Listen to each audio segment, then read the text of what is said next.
vino así y me dice, y yo, ¿qué pasó? Y me dice, es expectativa.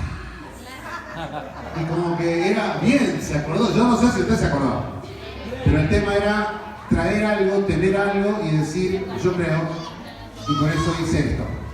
En base a esto, voy a demostrar mi fe. Y lo que yo te decía es, hay ministerios que van a hacer eso para que vos siembres cosas y para que dones cosas. Esto nada que ver con eso. Esto es algo que vos tenés para vos y que va a ser tu recordatorio de fe. Que vos lo vas a tener en algún lugar de tu casa, en algún lugar público o privado, como quieras, pero vas a decir, esta es mi señal de fe de algo que yo creo que Dios puede hacer. Que aunque para los hombres sea imposible, para Dios todas las cosas son posibles. Entonces, si está la posibilidad, y existe porque es factible, habíamos cerrado con que tengo que a esa factibilidad sumarle fe, sumarle oración y sumarle expectativa.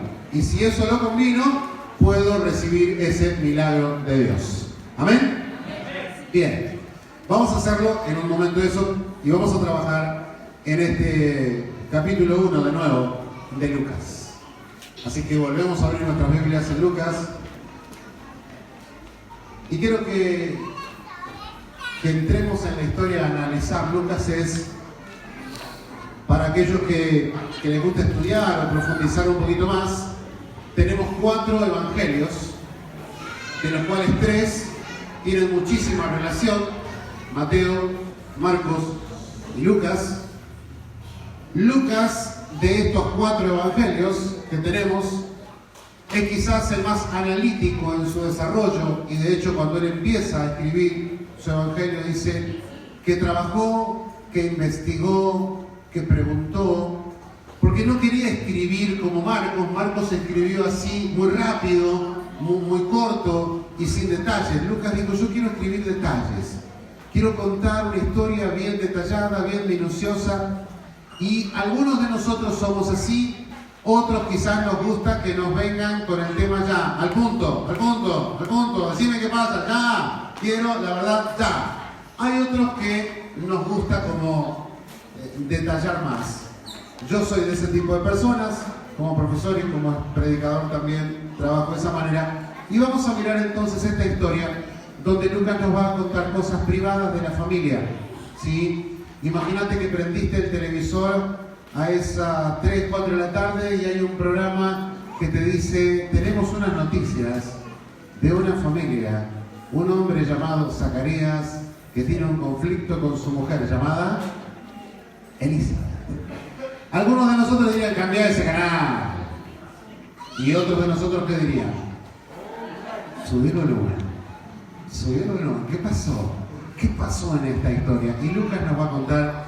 Así que por favor acompáñenme en Lucas capítulo 1 versículo 5. Nos va a ubicar en tiempo, lo primero. Él es un estudioso. Dice, hubo en los días de Herodes, rey de Judea, un sacerdote llamado de la clase de Abías.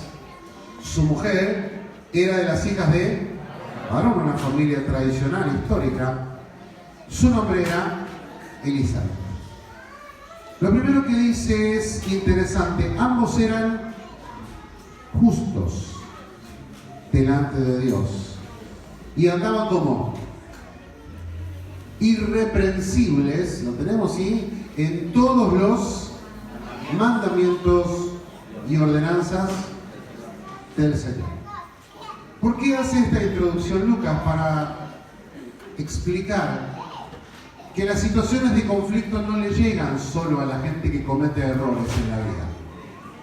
Porque nuestra forma de pensar y un paradigma que tenemos muchos de nosotros es que a la gente mala es lógico que le vaya mal.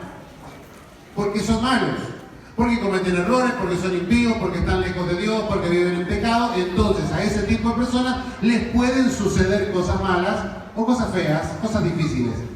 Pero de alguna manera hemos sido educados históricamente que a los que hacen las cosas bien, ¿cómo les va en la vida?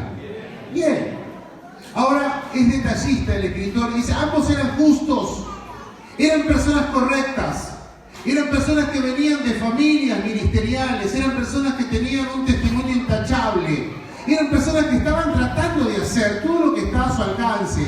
Es como que, no sé si alguna vez fuiste al médico y te dice, tenés que cuidarte de esto, tenés que hacer esto, tenés que tomar acá el medicamento, tenés que cuidarte del frío, abrigate, descansar, tomar tal cosa. Y hay personas que son negligentes y cumplen una parte de las tareas, cumplen lo que les gusta, y otros son muy minuciosos, son muy detallistas y están al pie de la letra tratando de cumplir todo lo que te dicen. Porque vos entendés el preconcepto que si hago todo lo que el médico me dice, ¿qué va a pasar?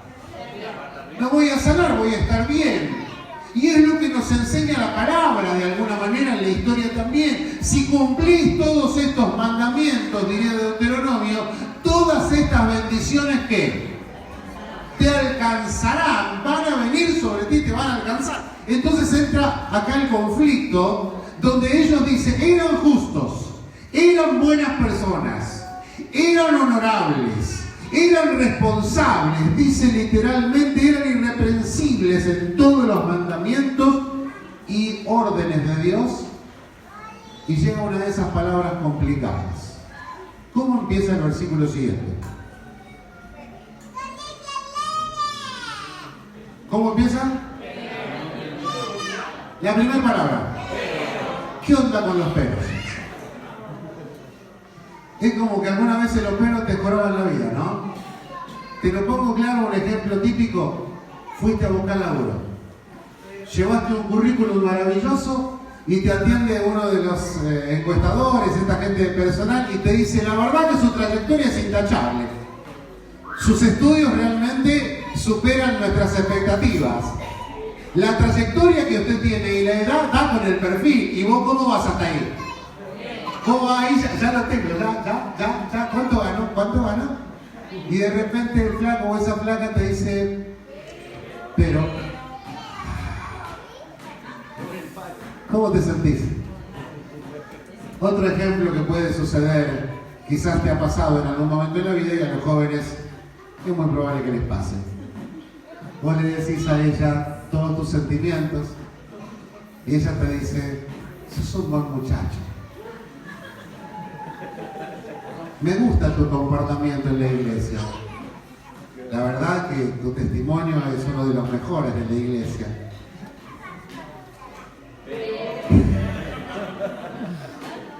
Te quiero como amiga. Esos peros, ¿no? ¡Ay! ¿Por qué tiene que haber esos peros? Son una familia justa. Tratan de cumplir todo lo que dicen los pastores. Tratan de cumplir todo lo que están estudiando en la Biblia. Tratan de escuchar todas las prédicas y sermones. Tratan. ¿Cómo? Pero, ¿qué pasa? Tengo un sueño que no se me cumple. Tengo un sueño que me quita el sueño. Porque he logrado tener fama, he logrado tener ministerio, he logrado tener finanzas, he logrado tener un espacio, he logrado tener trayectoria, he logrado tener respeto, he logrado tener una esposa, he logrado, y la lista es larga de todo lo que ha logrado. Sin embargo, el versículo que dice, pero. Es como que ese detalle en la vida de esta familia generaba un conflicto muy grande. Y por ese conflicto tan grande que están viviendo, el autor se toma el trabajo de explicarlo y nos dice, pero no tenían ¿qué?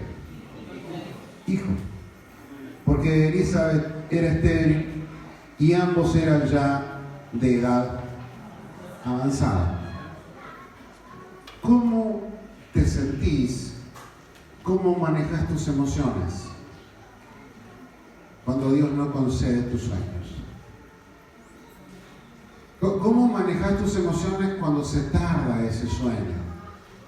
Ayer hablamos un poco de todo el tiempo que vivieron esta realidad.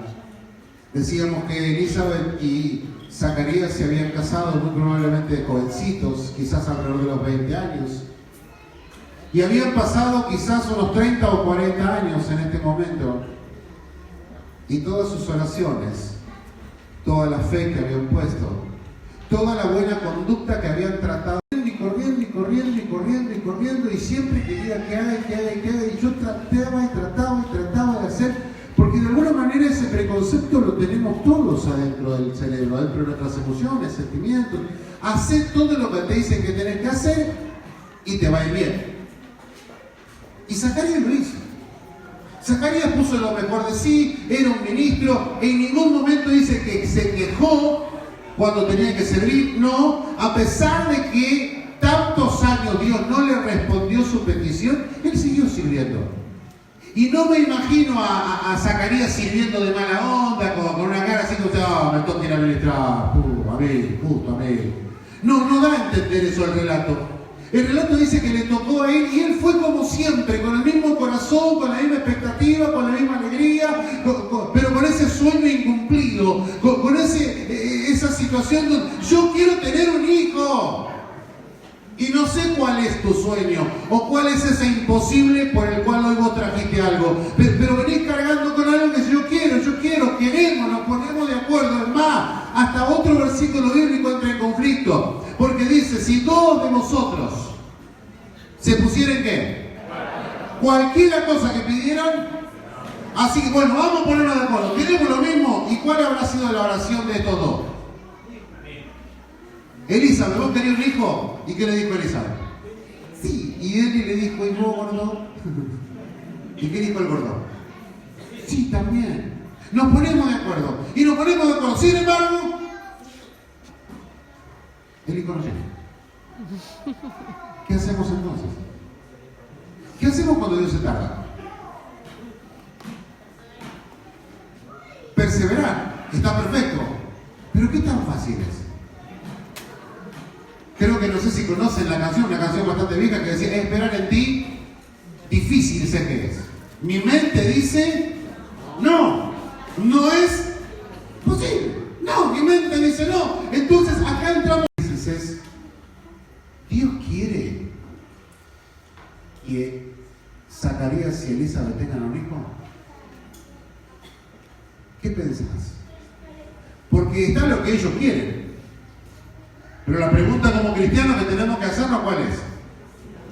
Dios quiere eso.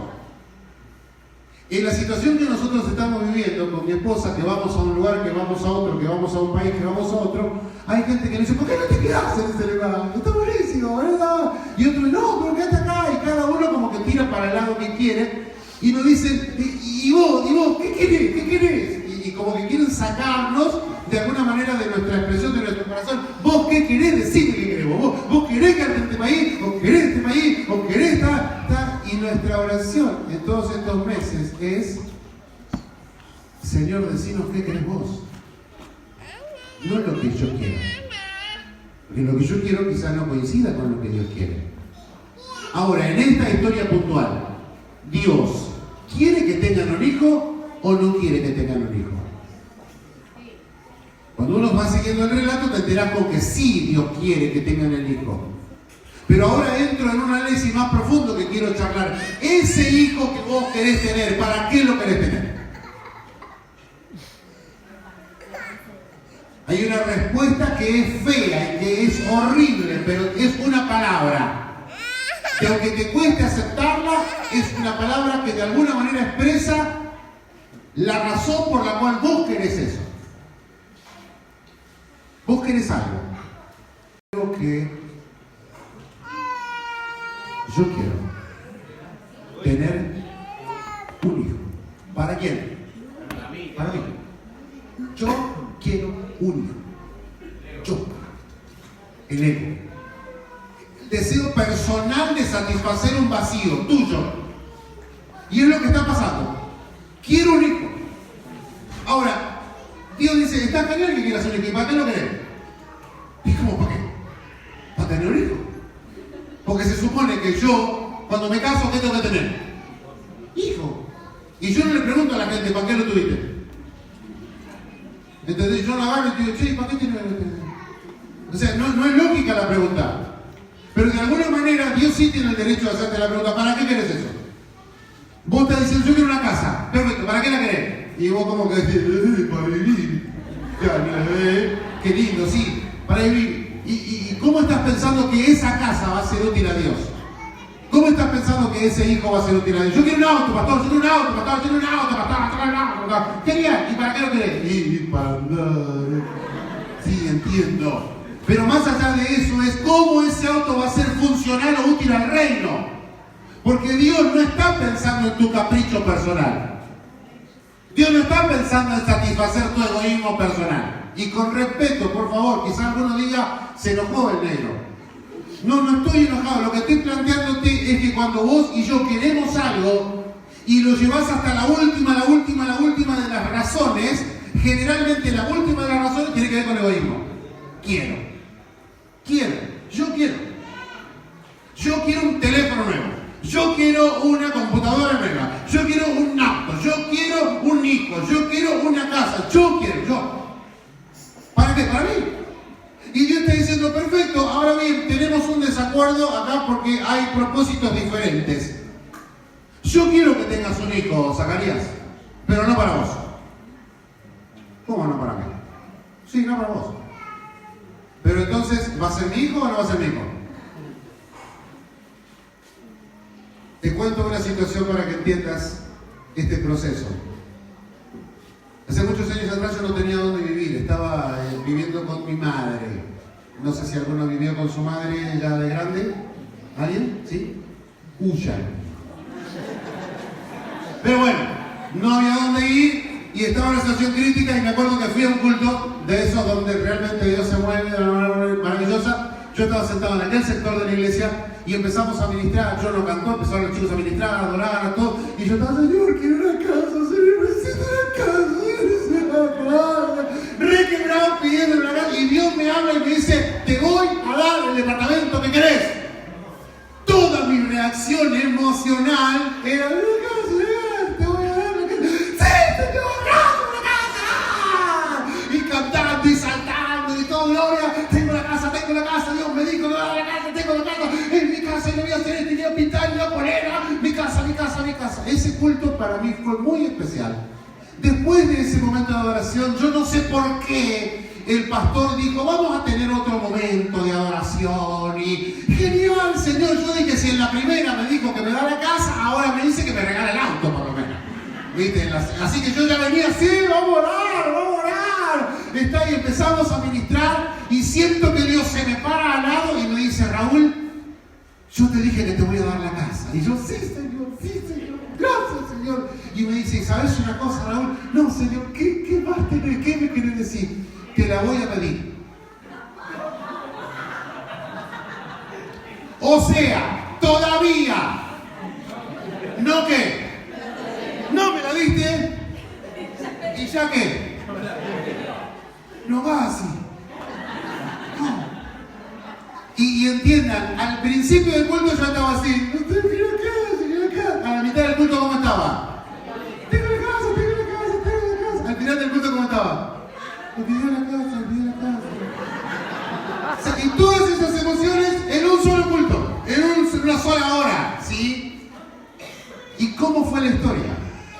En menos de 2 meses, Dios me abrió la puerta para poder tener mi departamento como quería. Dios cumplió la primera parte. Y pasaron 7, 8 meses y Dios cumplió la segunda parte.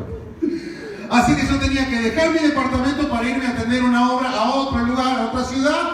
Y entonces tuve que cerrar ese contrato y perder todo lo que había invertido. Y me acuerdo que fui a la inmobiliaria y le dije, vengo a rescindir el contrato. Y me dijo, ¿por qué, Salazar? Si está cumpliendo, está bien, el departamento me ha encantado, los dueños están bárbaros, quédate.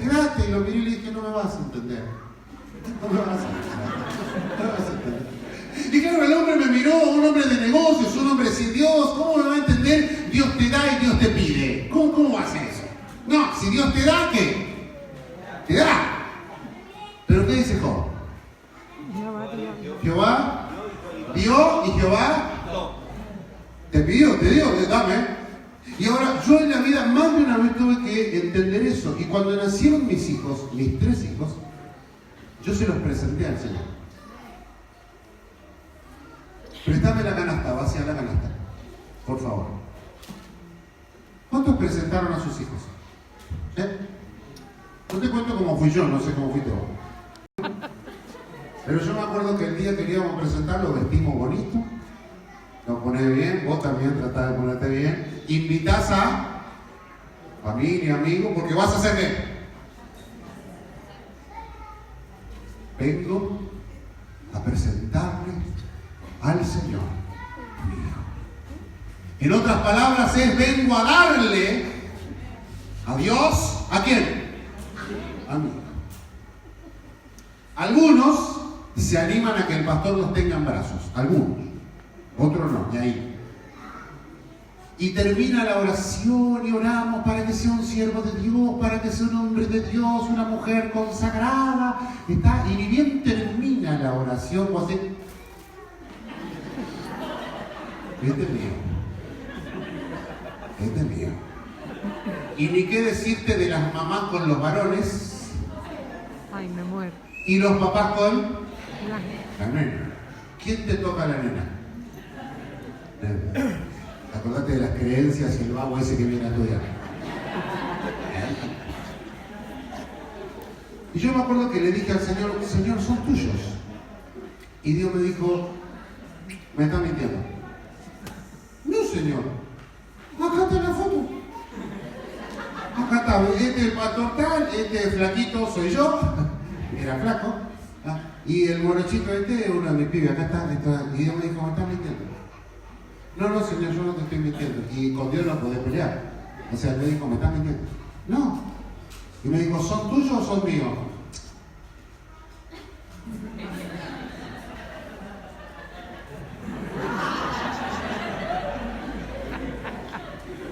Poco tuyo, poco mío. Y Dios me dijo, no, son míos. Y Dios me dijo, sí. Con esas cosas tan lindas que Dios va trabajando, me dijo, yo te voy a mostrar que no son tuyos y te voy a mostrar que todavía tampoco son míos. Es casi filosofía eso, ¿viste? Como, ¿qué onda? Te voy a mostrar que no son tuyos. ¿Cómo que no son míos? Y que tampoco todavía son míos. Entonces, ¿de quién son estos? Están como ahí en el éter, ¿viste? Como que no son ni de acá ni de allá. Y cada uno de los tres, Leandro, Franco y Facundo, tuvieron alguna situación de complejo en su vida. Una situación compleja en su vida. El primero, Leandro, fue una bacteria. A los 2 años se contagió una bacteria que lo llevamos al médico, y cuando llegamos al médico, la doctora nos dijo, cuidado porque esta bacteria puede estacionarse en cualquier órgano y hacer desastre. Te puede matar al pibe. En ese instante recién me puse a pensar si era de Dios o si era mío, y me acuerdo que me fui llorando al teléfono público en aquel momento a pedir oración, por favor, a la iglesia, para que oren porque mi hijo se estaba muriendo. Nunca había llorado tanto, nunca. Porque fue la primera vez que Dios me puso a prueba para decirme realmente eso que vos querías. ¿Para qué lo querías? ¿Lo querías para vos o lo querías para mí? ¿Es mío o es tuyo? Y yo a toda la gente a boca abierta decía, es de él, es de él, es de él, es de él. Pero en realidad, seguía siendo qué? Mío. El segundo de los muchachos tuvo un golpe, un accidente. El tercero también tuvo una caída. Y para hacer la corta, el tercero quizás es uno de los más llamativos. Mi mamá había muerto un 5 de junio. Yo el 6 de junio estaba haciendo el velatorio de mi madre. Y cuando llegué a la casa, había unas personas ahí y yo pregunté por mis hijos y una de las señoras que estaba ahí me dijo, pastor, no se asuste. ¿Viste cuando te dicen eso? Es como que te están diciendo en otra palabra que asústate. Pero no te asustes. ¿Qué pasó? Su hijo se cayó de una cama cucheta. Él estaba jugando arriba. La cama cucheta tiene esta altura más o menos. Desde acá él estaba parado y cayó de espaldas y se dio la nuca contra el piso. Lo levantaron inconsciente, lo llevamos al médico y cuando yo llegué el chico estaba totalmente como muerto, no tenía ninguna consistencia en su organismo. La doctora me dijo, tenemos que ya hacerle una resonancia, una tomografía, porque quizás haya un coágulo y tu pibe se muere. Ahí Dios me volvió a preguntar, ¿es tuyo o es mío? Y otra vez lloré, como nunca había llorado. Cuando Zacarías y Elizabeth quieren un hijo, ¿para qué lo quieren? ¿Para qué querés lo que querés? ¿Qué encontrás que pueda ser útil al reino con lo que vos estás queriendo tener? Lo que vos quieras, en cualquier ámbito, ¿es funcional al reino de Dios? ¿Es útil al reino de Dios? ¿Se lo podrías ofrecer para que el reino de Dios lo utilice? ¿O lo que vos querés, lo querés para qué? Para vos. ¿Para qué quiere un hijo Zacarías y Elizabeth? Aparentemente para su fin natural, humano, egoísta, y lo quieren tener. Entonces Dios viene, seguimos leyendo, y dice el versículo 8, aconteció que ejerciendo Zacarías el sacerdocio delante de Dios según el orden de su casa, conforme a la costumbre del sacerdocio, le tocó en suerte ofrecer el incienso entrando en el santuario del Señor. Y toda la multitud del pueblo estaba fuera orando a la hora del incienso. Y se le apareció un ángel del Señor, esto lo leímos anoche, puesto en pie a la derecha del altar del incienso, y se turbó Zacarías, y al verle, le sobrecogió temor, pero el ángel le dijo: Zacarías, no temas, porque tu oración que ha sido oída, y tu mujer, a la que llamaban estéril, te dará a luz un hijo, y llamarás al nombre de ese niño como Juan. Fíjense lo primero que le dice aquí. Y tendrás ¿qué? Gozo y alegría. Y es interesante que Dios está dispuesto a darte lo que vos querés. Porque a Dios le encanta que tengas gozo y alegría. Porque Él es Padre. Y todos los padres sabemos lo que significa cuando le damos algo a nuestros hijos. Y creo que muchos de los que somos papás, mamás acá, tenemos en mente el rostro de uno de nuestros hijos cuando le dimos algo que le estaba esperando. Vos te esforzaste, gastaste tiempo de tu vida, gastaste dinero, invertiste para poder comprarle algo, y vos decís todo lo que gasté, pero cuando le das ese regalo a tu hijo y tu hijo te mira y con esa sonrisa, esa mirada tan dulce te dice gracias, es como que de alguna manera vos circunstancialmente te olvidás de todo lo que te costó, y el gozo de tu hijo hace que vos te llenes de gozo. Dios trabaja de la misma manera. Gozo, vas a tener alegría, muchos se regocijarán de su nacimiento, porque será grande delante de Dios, y le da unas condiciones: no beberá vino ni sidra, y será lleno del Espíritu Santo, aún desde el vientre de su madre, y hará, acá fíjate, que muchos de los hijos de Israel que se conviertan al Señor Dios de ellos. E irá delante de él con el espíritu y el poder de Elías, para hacer volver los corazones de los padres a los hijos, y de los rebeldes a la prudencia de los justos, para preparar al Señor un pueblo bien dispuesto. Lo que le está aclarando acá Dios a Zacarías es: vas a tener un hijo, pero no va a ser para vos. ¿Te acuerdas cuando dijo vas a tener la casa? Y yo estaba contento porque iba a tener la casa. Y Dios le dijo: pero luego ¿qué? Te lo voy a pedir.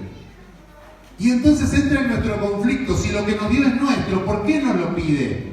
¿Por qué Él pide o por qué Él tiene esa autoridad? Acá le estaba diciendo Dios a Zacarías: ¿sabes una cosa, Zacarías? Yo quiero darte un hijo, pero no quiero dártelo para vos, quiero que sea para mí. Y en ese para mí tiene que ver con esta función del reino. Lo que vos querés, ¿estarías dispuesto a dárselo a Dios para que Dios lo utilice para su reino? ¿O lo que vos tenés, lo querés para vos? Hay una historia que no sé si la conté alguna vez acá. A mí me gustaba, ¿no? Y ya casi no me interesan tanto, pero me gustaban mucho los relojes. Y me acuerdo que en mi primer viaje que hice a Estados Unidos fui a una de estos malls, de estos centros comerciales grandes, y me paré en una tienda de relojes y miré los relojes. Porque fueron varias cosas que me fue trabajando así en la vida. Y en otro momento me acuerdo que había ido al sur a predicar, y yo tenía un traje que me había regalado, miren bien este gesto, mi mamá. Y era traje de mi mamá. Hay otros trajes, pero estaba el de mamá. Y yo me acuerdo que estaba así frente a una plataforma que había visto, el Patagónico. ¿Fuiste alguna vez allá? Sí. No. Estaba y había un vidrio ahí, y Dios me habla y me dice: regala tu traje.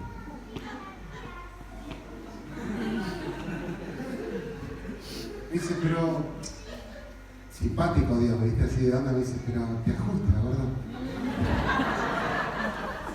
Así soy, o sea, así soy como persona. Agarré, estaba así como que estaba acá y dice,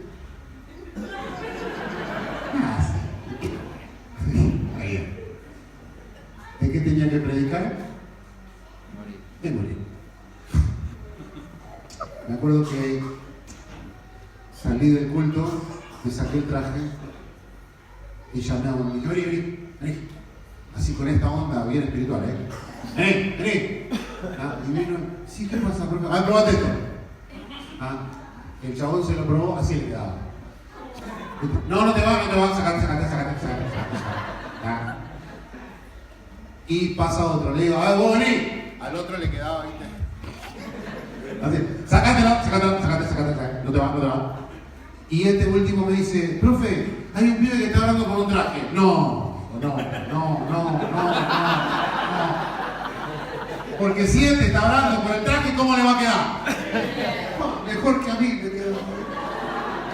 El flaco ni enterado en el instituto, estudiante sin un mango, pobrecito. Yo viví eso también y no es que uno es pobre, pero el tema es que cuando vas a estudiar, generalmente no tenés mucho dinero y querés cosas y no las podés comprar. Listo, entró, se probó el traje, le quedaba.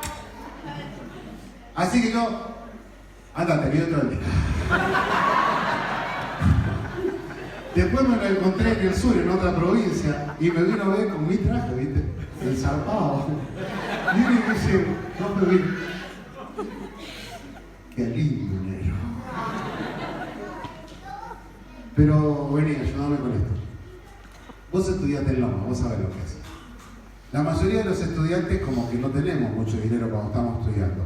Pero mis estudiantes, ese mismo año, hicieron esto. Vino un estudiante y me saludó así. Hola, profe. ¿Cómo anda? Yo lo miré como diciendo, loco, ¿qué onda? Nadie tiene autoridad para tocar mi pancita. Pero el chabón hacía así, ¿viste? Y... ¿todo bien, pastor? Gracias. O sea, yo, ¿viste? Como, ¿qué onda, loco? Está raro este chabón. No, pero bueno, vino cada uno al instituto. Pasó una semana, yo fui a dar clase y al lado de la chimenea, en una de las aulas, vi una bolsa grande. ¿De qué? De traje. Así que yo cuando miré la bolsa dije,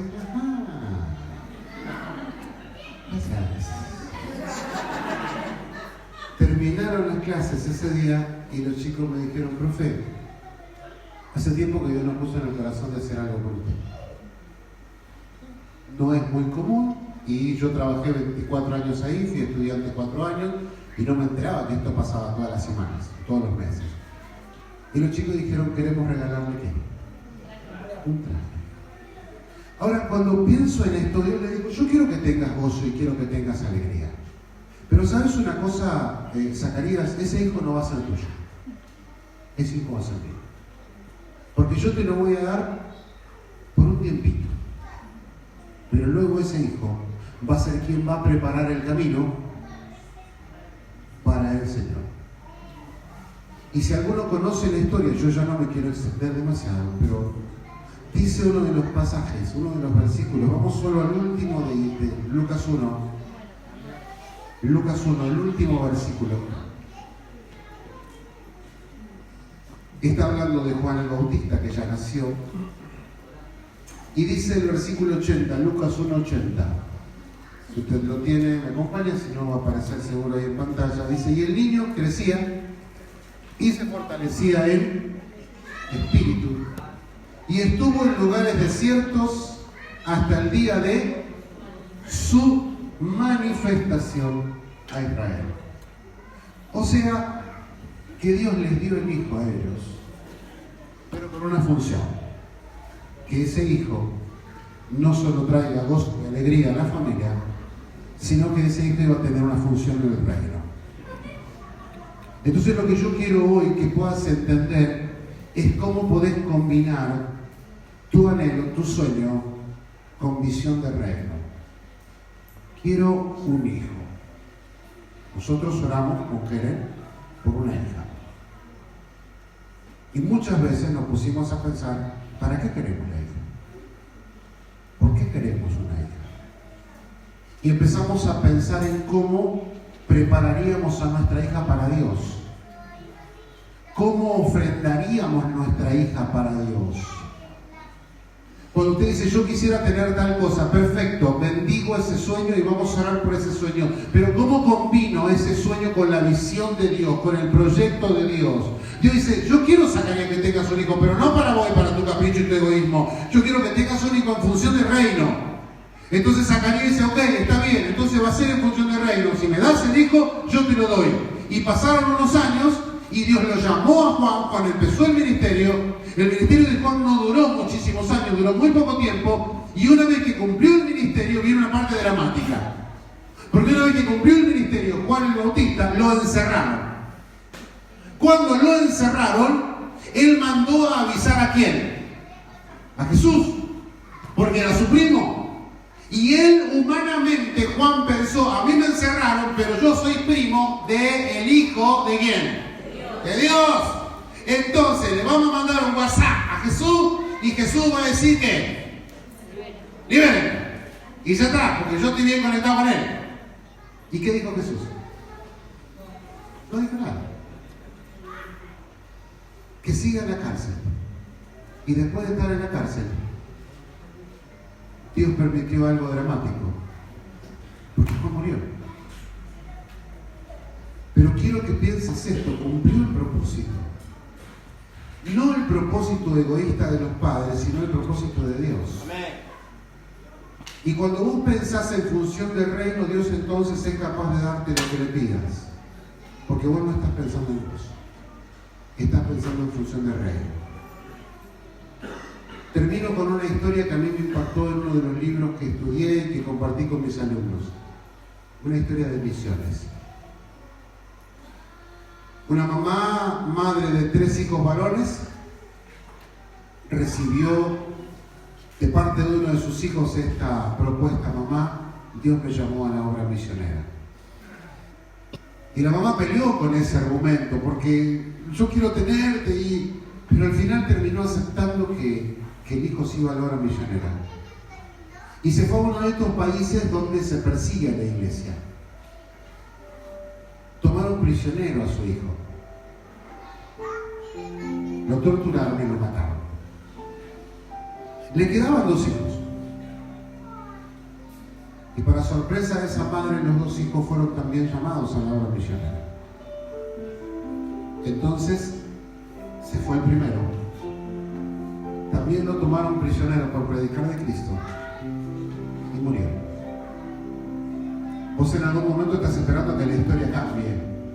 Porque nuestra mente piensa así, siempre en el final feliz.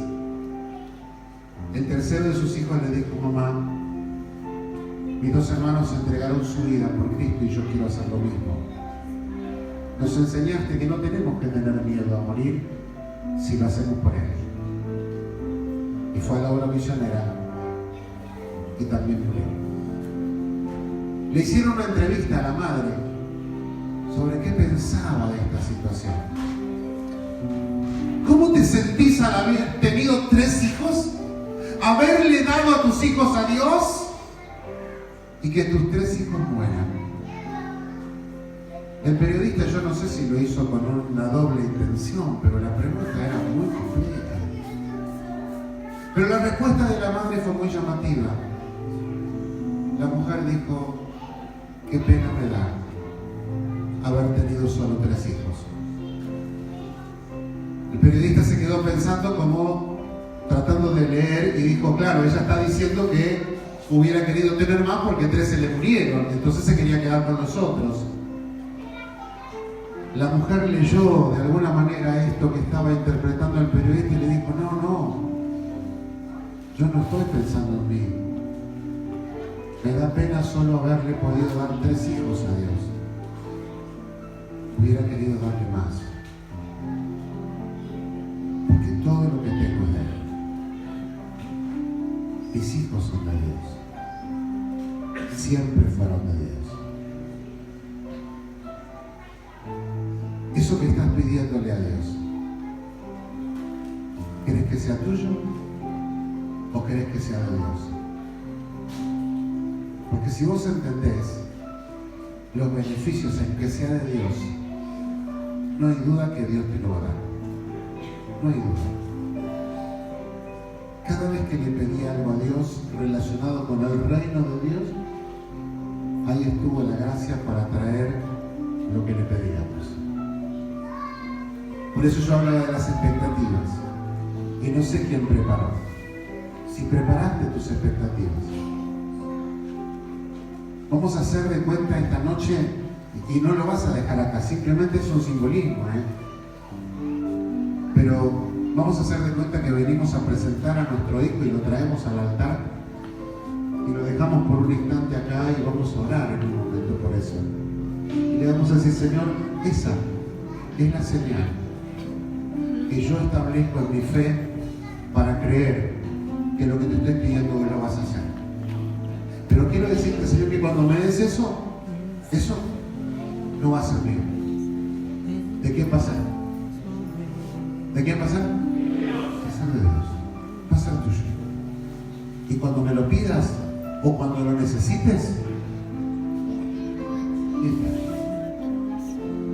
yo quería que mis 3 hijos vivieran cerca mío. Mis 3, a los que le entregué al Señor. Entonces dije, voy a comprar un terreno grande para yo vivir acá. Hacer la casa de uno de mis hijos al lado. La otra casa atrás y la otra casa arriba. El pastor Rubén conoce a uno de los... Bueno, creo que conoces a los 3. Pero el mayor de ellos hace unos años atrás me dijo, papá, tengo que irme.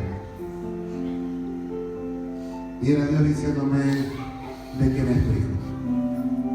Y le dije, es tuyo. Lloré. Está viviendo a 2.200 kilómetros. Y hace unos meses atrás me dijo, papá, Dios me llamó a la obra misionera. Me voy a preparar porque creo que Dios me está llamando para ir a otro lugar. Volví a llorar. Porque es como seguir entregando poco a poco aquello que alguna vez le dijimos es tuyo. Y cuando yo le pedí a Leandro, Dios me dijo, yo te lo doy a Leandro. Pero quiero que sepas que va a ser mío. Si entendés esto, te lo doy. Es tuyo. Y por eso cuando hoy pienso en nosotros, y es la primera vez que lo digo en público, nosotros tenemos un nombre para nuestra hija. El nombre de nuestra hija es Mía. Por Mía, yo estoy orando desde que tengo 14 años. Hace casi 40. Y yo se la sigo pidiendo a mí. Entonces lo que pienso es, Señor, yo el día que nazca Mía, no va a ser mía, va a ser tuya, Señor. Estuvimos hace unos días en un lugar donde había niñas danzando, ¿viste? Y nos miramos los dos y en quién pensamos. Y nos preguntamos, y ella, ¿vas a dejar que Mía baile? ¿Dance? Y yo le dije, obvio.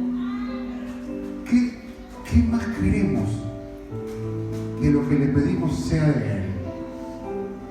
Yo no sé qué le vas a pedir a Dios, pero lo único que yo te pido es que pienses que eso que le estás pidiendo, lo que sea, le digas, Señor, yo te lo pido, pero hoy me comprometo a decirte que esto va a ser tuyo siempre antes que mío, para que lo uses como quieras, para que lo lleves donde quieras. Va a ser mío circunstancialmente nomás. Me lo vas a prestar un ratito, pero quiero que sea tuyo. Si esa es tu oración, yo creo que Dios lo va a hacer. Yo creo que Dios va a abrir el cielo y eso que parece imposible, Dios llama a las cosas que no son posibles. A la que por décadas le dijeron estéril, ¿qué dijo Dios? Vas a ser mamá. Vas a ser mamá. Quisiera que en esta tarde tengamos un momentito, quizás nos extendimos un poco en el horario, pero aquellos que se propusieron pensar en esa expectativa y tienen algo, yo los voy a invitar en un momento que vengan y hagan ese pacto con Dios, ¿sí? Decir, esto que te pido va a ser tuyo, Señor. Así que vamos a ponernos de pie para empezar.